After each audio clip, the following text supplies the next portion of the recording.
Salut, dans une présente vidéo, je parlais de ce qui se passe à l'intérieur de nous-mêmes. Pour passer à cette nouvelle vidéo, je vais passer par ce qu'on trouve sur Internet qui est la loi d'attraction. Nous vivons dans un monde où le flux d'informations est accessible et facile. Il y a ce qu'on trouve sur Internet, il y a des affiches, il y a tout ce qu'on reçoit sur les messages, sur nos réseaux sociaux, sur les pancartes, les affiches, etc. Mais ces informations qu'on reçoit, parfois, on n'a pas fait le choix de les recevoir. Mais d'une certaine manière, sans qu'on le sache, ces informations, ces données nous impactent d'une certaine manière, soit d'une manière positive ou bien d'une manière négative. Et c'est là où se joue le plus grand jeu dans cette histoire. C'est-à-dire qu'il faut faire le choix de ce qu'on laisse comme information, de ce qu'on laisse comme source à entrer dans notre manière de penser, dans notre manière. Parce que ce qu'on regarde, ce qu'on écoute, d'une certaine manière, nous impacte.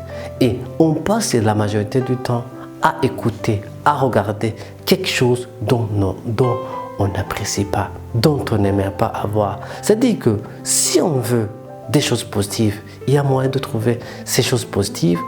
Et si on a passé toute la journée à écouter des histoires qui nous inspirent au courage, qui nous inspirent à la résilience, à la persévérance, c'est sûr que ça va impacter notre manière de vivre, notre manière d'aborder le monde. C'est par contre, si on a passé toute la journée à écouter des films d'horreur, à écouter des nouvelles qui ne sont pas du tout encourageantes, on ne peut pas bloquer ça. Ça doit arriver dans le monde. Mais on a le choix de faire le tri par rapport à ce qu'on consomme.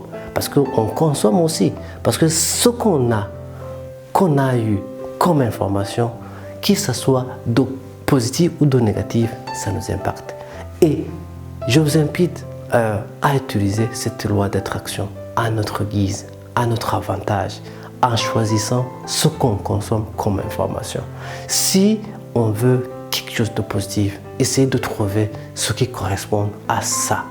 Si on veut de l'inspiration, de la créativité, se concentrer sur des histoires des gens qui ont marqué le monde, des histoires en tout cas qui font monter notre sens de résistance, notre sens de persévérance, de résilience, pour que nous aussi nous impactons là où nous vivons. On ne peut pas être le Nelson Mandela, on ne peut pas être le Gandhi, mais d'une certaine manière, on peut être le Nelson Mandela ou bien le Gandhi, pour ne citer que cela, dans notre famille, dans notre bureau, là où nous travaillons, là où, avec les personnes qu'on côtoie chaque jour.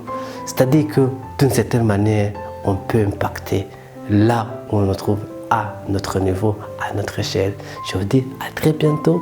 Veuillez mieux exploiter la loi d'attraction parce que c'est possible et ça marche. Choisissez ce que vous consommez comme information.